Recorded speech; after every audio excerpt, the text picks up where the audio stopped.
There's a moment in history when justice stopped being about truth and became about terror. When punishment wasn't just meant to correct, it was designed to destroy. And when death wasn't private, it was the greatest show in town. Welcome to medieval Europe, where executions were entertainment, torture was legal, and the worst thing you could do wasn't die, it was die quietly. Because in the world of medieval justice, your death had to send a message. It had to be memorable, and it had to make everyone watching think twice before they stepped out of line. Today, we're diving into 5 executions that defined an era. 5 deaths that reveal the darkest corners of human nature. And 5 stories that will make you question everything you thought you knew about justice, power, and the price of dissent. This isn't going to be easy to hear, but if we want to understand where our modern justice system came from, we have to face the brutality it was built on. So let's step back in time, to an age when your final moments could be stretched out for hours, and your screams were exactly what the authorities wanted. Let's begin. London, 1546. A young woman named Anne Askew is being dragged through the corridors of the Tower of London. She's 25 years old, educated and eloquent, qualities that have made her dangerous in the eyes of King Henry VIII court. Her crime? Reading the Bible in English and refusing to believe that bread and wine literally transform into the body and blood of Christ during communion. In other words, heresy. And knows what's coming. Everyone in Tudor England knows about the Tower's torture chamber. But knowing about it and experiencing it are 2 very different things. The guards throw open a heavy wooden door, and there it is, the rack.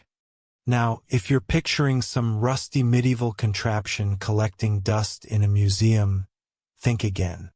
The rack in the Tower of London is well maintained, frequently used, and terrifyingly efficient. It's a simple device, just a wooden frame about 6 feet long with 2 rollers, 1 at each end. But simplicity can be deadly, and is forced onto her back. Her wrists are tied to the roller at one end, her ankles to the roller at the other. The rope is thick and coarse, already cutting into her skin. Then the interrogator, a man named Sir Anthony Kingston, approaches the handle. He asks her one more time, "Will you recant your beliefs?" Anne's voice is steady. "I will not." Kingston begins to turn the wheel. At first, it just feels like someone pulling her arms and legs in opposite directions. Uncomfortable but bearable. But the rack doesn't work quickly. That's the whole point. With each quarter turn of the wheel, the tension increases. Her shoulders start to strain. Her hips begin to separate from their sockets. The pain radiates through her entire body like fire spreading through dry wood. And still, Kingston keeps turning. Here's what makes the rack psychologically devastating. You can watch it happening. You can see the interrogator's hand on the wheel. You know that at any moment you could make it stop. All you have to do is say the words they want to hear. Confess. Recant. Betray your beliefs, your friends, your God. And refuses. Hours pass. The pain becomes so intense that Anne's body begins to shut down. Her joints dislocate with sickening pops that echo through the stone chamber. Her shoulders, her hips, her elbows, her knees. Every major joint in her body is pulled apart. She's being turned into a grotesque parody of the human form, stretched nearly a foot longer than her natural height. The interrogators aren't just after a confession from Anne. They want names. They believe she's connected to other Protestant reformers in Henry's court, possibly even to Queen Catherine Parr herself. If and breaks, she could bring down some of the most powerful people in England. But she doesn't break. What happens next is unprecedented in the history of the Tower. Sir Anthony Kingston refuses to continue. A professional torturer, a man whose job is to inflict pain, walks away because even he can't stomach what's being done to this young woman. He'll later say that he's never seen anyone endure the rack for so long without confession. So they bring in someone else. And here's where it gets truly horrifying. The Lord Chancellor of England, Sir Thomas Wriothesley, personally takes the wheel. One of the most powerful men in the kingdom, dressed in his fine robes, turns the mechanism himself while his colleague, Sir Richard Rich, helps. They rack her so severely that and passes out. When she finally regains consciousness, she can't walk. She can't even stand. Her body is permanently damaged, every joint destroyed. 2 months later, Anne Askew is burned at the stake in Smithfield. Because she can't walk to her execution, she has to be carried to the stake in a chair. Even at the very end, with the flames rising around her, witnesses report that she never screamed. She never begged. She died exactly as she lived, defiant. Anne's story teaches us something crucial about medieval justice. It wasn't really about getting confessions or finding truth. It was about demonstrating power. The rack was designed to break not just the body, but the will.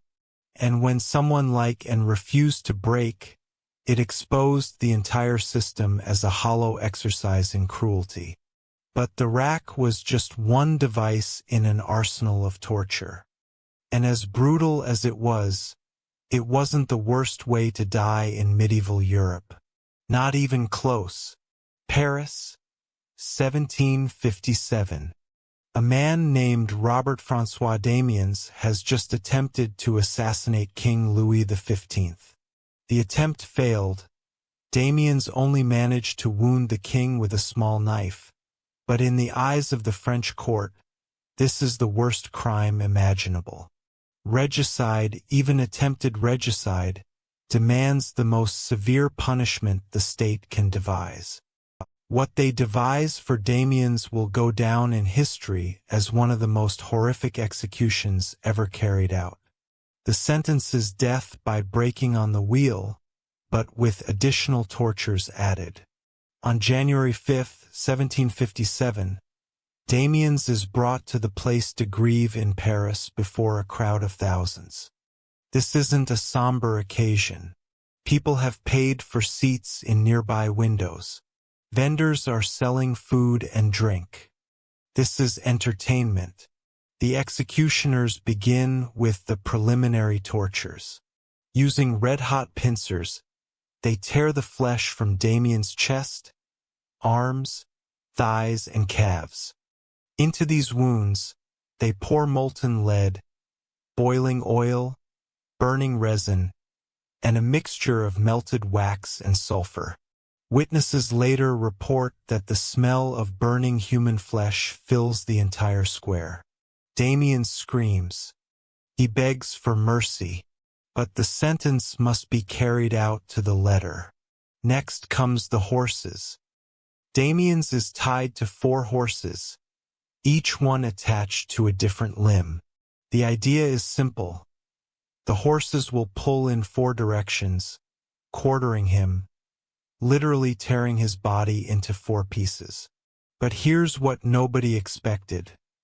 The human body is tougher than you'd think. The horses pull for over an hour, and Damiens' body won't separate. His joints stretch, his muscles tear, but his limbs remain attached. The crowd grows restless. Some people are vomiting. Others have fainted. The executioners realize they need to help things along. They use knives to cut through the muscle and tendons at his shoulders and hips, weakening the joints. Finally, mercifully, After more than an hour of this nightmare, Damien's limbs tear free, but he's still alive. Witnesses report that Damiens remains conscious even after 3 of his limbs have been torn off. His head turns, his remaining arm twitches. It's only after they throw his torso onto a bonfire that Robert-François Damiens finally dies, more than 4 hours after his execution began. A Parisian lawyer named Edmond Jean-François Barbier, who witnessed the execution, writes in his journal, "I have seen executions, but nothing like this. The cruelty was such that even the hardest hearts were moved to pity. And yet, this execution serves its purpose. For decades afterward, nobody attempts to harm the French king. The message has been received. This is what happens when you challenge the crown." Breaking on the wheel becomes infamous across Europe as the execution method reserved for the worst criminals. In Germany, they call it Radern. In France, Rouet. In the Netherlands, Radbraak. But everywhere, it means the same thing. A death so painful that your final hours become a public lesson in the consequences of crime. But here's the question that haunts us. What kind of society creates these methods? What kind of people can watch another human being tortured for hours and call it justice? The answer is more complicated than you might think. Let's shift our focus to perhaps the most famous execution site in England, the Tower of London. This fortress on the Thames has witnessed countless deaths over the centuries, but few as politically significant as the execution of Anne Boleyn. May 19, 1536. Anne Boleyn, Queen of England, wakes up in her cell knowing this is her last day on earth.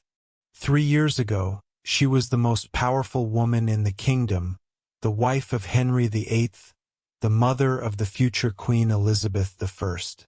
Now, she's a condemned traitor, accused of adultery, incest, and plotting to kill the king. The charges are almost certainly fabricated. Henry wants her dead because she hasn't given him a male heir, and he's already infatuated with Jane Seymour. But in Tudor England, what the king wants, the king gets. Anne's execution is unusual in several ways. First, Henry has granted her a small mercy. Instead of being burned at the stake, the usual punishment for treason by a queen, she'll be beheaded. Second, instead of the traditional axe, Henry has imported an expert swordsman from Calais, France. A sword execution is quicker, cleaner, and considered more honorable. But make no mistake, this is still a public execution designed to send a message. Around 9 a.m., and is led from her cell to the scaffold that's been erected on Tower Green. She's wearing a gray damask gown with a crimson kirtle, and her dark hair is tucked up under a white coif so it won't interfere with the blade. Witnesses later note how calm she appears, almost serene. The crowd gathered to watch is small, only about 30 people, mostly officials and members of the court. Unlike common executions, which draw thousands of spectators, the death of a queen is a more controlled affair. Too public, and it might spark sympathy or rebellion. Too private, and people might doubt she's really dead. And steps onto the scaffold and addresses the crowd. This is her last chance to speak, and she uses it carefully. In Tudor England, the condemned often use their final words to protest their innocence, but Anne knows that could endanger her daughter Elizabeth. Instead, she says, "Good Christian people, I am come hither to die according to law, and therefore I will speak nothing against it. I come here only to die, and thus to yield myself humbly to the will of the King, my Lord. And if, in my life, I did ever offend the king's grace. Surely with my death I do now atone. It's a masterclass in political navigation. She doesn't claim innocence, which would implicate Henry in murdering an innocent woman. But she doesn't confess either. She simply accepts her fate with dignity, and removes her headdress and kneels upright, since there's no block for a sword execution.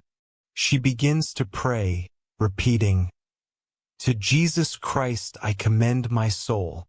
Lord Jesus, receive my soul."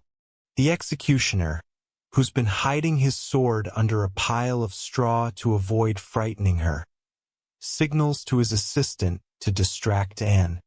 As she turns her head, the swordsman steps forward and, with a single stroke, severs her head from her body. Witnesses report that it's over so quickly that Anne's lips continue to move in prayer even after her head is separated, a phenomenon that's physiologically possible for a few seconds due to residual brain activity. And Boleyn's body is unceremoniously dumped into an unmarked grave in the chapel of St. Peter ad Vincula within the tower. No coffin was prepared, they use an old arrow chest instead. Her execution achieves exactly what Henry intended. It clears the way for him to marry Jane Seymour, who becomes his third wife just 11 days later. But it also sets a precedent.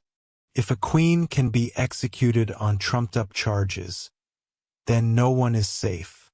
The Tower of London becomes synonymous with royal terror, a place where today's favorite can become tomorrow's traitor. The scaffold where Anne died is dismantled, but the message remains. Cross the crown, and not even royal blood will save you. Now let's travel south to Spain, where the Inquisition has perfected execution as religious theater. The year is 1680, and in the Plaza Mayor in Madrid, preparations are underway for an auto-da-fe, literally, an act of faith. This isn't just an execution.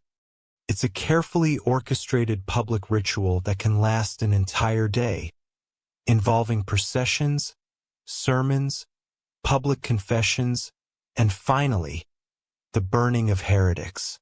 The auto-da-fe serves multiple purposes. It purges the community of religious deviation, it demonstrates the power of the Church, and it provides a spectacular reminder of what happens to those who question orthodoxy. Among the condemned today is a woman named Maria de los Dolores. Her crime? She's been accused of Judaizing, secretly practicing Jewish rituals while publicly claiming to be Christian. In post-Reconquista Spain, where Jews and Muslims have been forced to convert to Catholicism or face expulsion, the Inquisition is obsessed with rooting out those who might be faking their conversions. The evidence against Maria is thin. A neighbor claims to have seen her lighting candles on Friday evening, and another says she once refused to eat pork. These accusations would be laughable in a modern court, but in Inquisition Spain, they're enough to get you killed. Maria has spent 18 months in the Inquisition's dungeons. She's been interrogated repeatedly, sometimes under torture. The strappado was used on her, a technique where the victim's hands are tied behind their back, attached to a rope, and then they're hoisted into the air, dislocating the shoulders. Weights are sometimes added to the feet to increase the agony. Under this torture, Maria confessed to Judaizing. But here's the cruel irony of Inquisition logic. If you confess and show repentance, you might be mercifully strangled before being burned. If you recant your confession or maintain your innocence, you're burned alive. Maria confessed, so she'll be granted the mercy of strangulation. The auto-da-fe begins at dawn with a procession. Maria and dozens of other condemned prisoners are dressed in sanbenitos. yellow tunics painted with flames and demons, marking them as heretics. They wear tall, conical hats called carrozas. They're paraded through the streets while thousands of people watch, jeer, and throw refuse. The procession ends at the Plaza Mayor, where a massive stage has been constructed. The royal family watches from a balcony. This is state-sponsored religion, and everyone from the king to the lowliest peasant is expected to participate in this collective affirmation of Catholic orthodoxy. One by one, the condemned are brought forward. Their crimes are read aloud, their confessions proclaimed. Some have repented and will receive lesser punishments like public flogging or years rowing in the galleys. Others, like Maria, have been sentenced to death. Finally, the condemned are led outside the city to the Quemadero, the burning place. Stakes have been erected, bundles of wood piled high. Maria is tied to a stake, but before the fire is lit, the executioner uses a garrote, a wooden collar with a screw mechanism, to strangle her. She loses consciousness as the screw tightens, cutting off blood flow to her brain. Only then is the fire lit. Her body burns, but she's already dead, spared the agony of burning alive. This is considered mercy. In all, the auto-da-fe claims 14 lives that day. The ashes are scattered, ensuring that there's no grave to become a shrine or symbol of resistance. It's as if these people never existed. The Spanish Inquisition will continue operating for another 150 years, executing thousands and imprisoning tens of thousands more. The auto-da-fe becomes one of the most feared spectacles in European history, a reminder that in the battle between religious authority and individual conscience, authority is willing to use fire and steel to win. Let's move north now, to a small village in Scotland in 1662. A woman named Isabel Gaudai has just confessed to being a witch. Over the course of 4 separate sessions, she's provided the witch hunters with exactly what they want. Detailed descriptions of flying on broomsticks, meetings with the devil, and using magic to harm her neighbors. The question that historians still debate: was any of it true? Or was Isabel Gaudai simply a disturbed woman, or perhaps someone who'd been tortured into confession? We'll never know for certain, but we do know what happened next. Witch trials in Scotland are particularly brutal. The accused are subjected to sleep deprivation, kept awake for days until exhaustion breaks their will. They're subjected to pricking. Witch hunters search the body for the devil's mark, an insensitive spot that supposedly proves demonic possession. They use long pins to stab every inch of the accused body. If they find a spot that doesn't bleed or cause pain, often just scar tissue or a mole, it's considered proof of witchcraft. Isabel's trial is swift. In witch trials, the deck is stacked against the accused from the start. Denying the charges proves you're lying, because witches are servants of the father of lies. Confessing proves you're guilty. There's no winning. The sentence is death by burning, but in Scotland, unlike in some other countries, there's a small mercy. The condemned are sometimes strangled before the burning begins. On the day of her execution, Isabel is led to a hill outside the village. A stake has been driven into the ground, surrounded by bundles of peat and wood. The entire village has turned out to watch. Children are brought to witness the execution. It's considered educational, a lesson in the consequences of consorting with evil. Isabel is bound to the stake. The executioner places a rope around her neck, attached to a wooden post behind the stake. As the fire is lit, he pulls the rope tight, strangling her. If he's skilled and merciful, she'll die of asphyxiation before the flames reach her body. If he's not, or if the rope breaks in the heat, she'll burn alive. The fire is lit. The crowd watches in grim silence as the flames rise. Some people pray. Others watch with a kind of horrified fascination. The smell of burning flesh fills the air, a smell that those present will remember for the rest of their lives.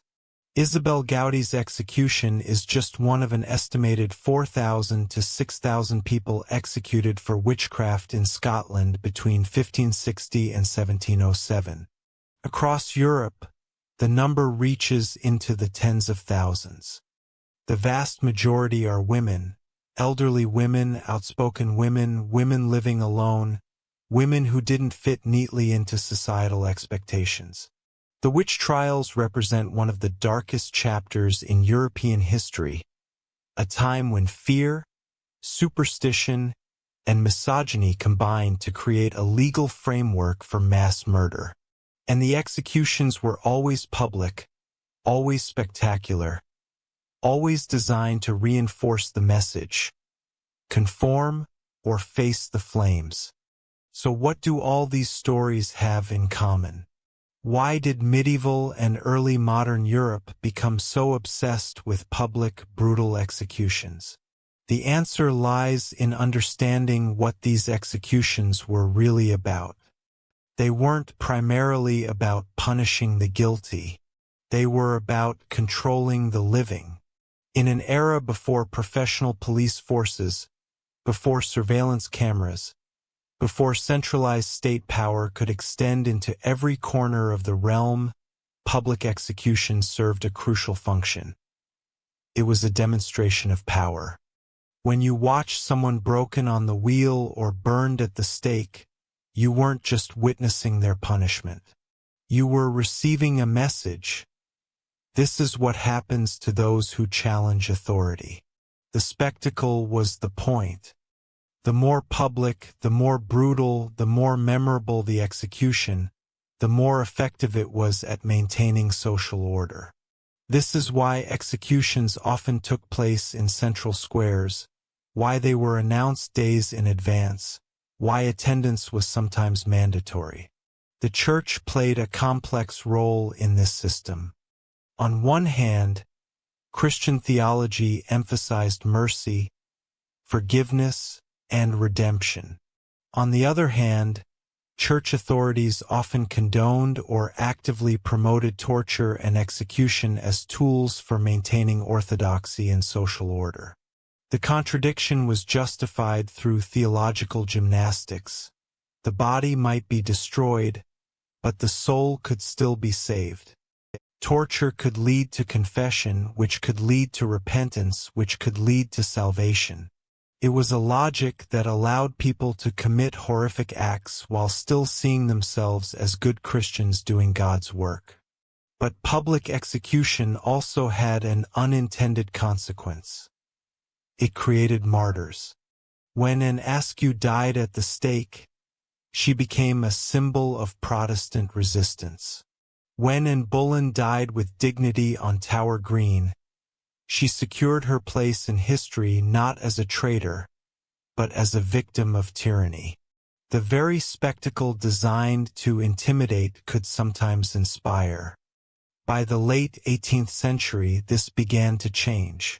The Enlightenment brought new ideas about human rights, individual dignity, and the purpose of punishment.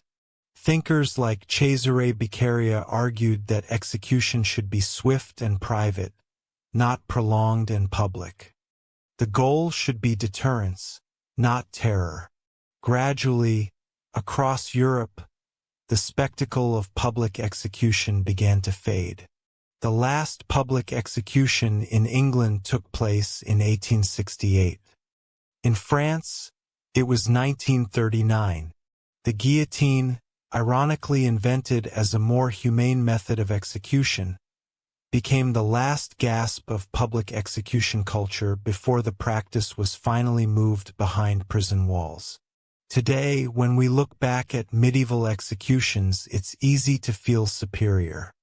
We've abolished torture, we've moved executions out of the public square, we've developed concepts of human rights and due process.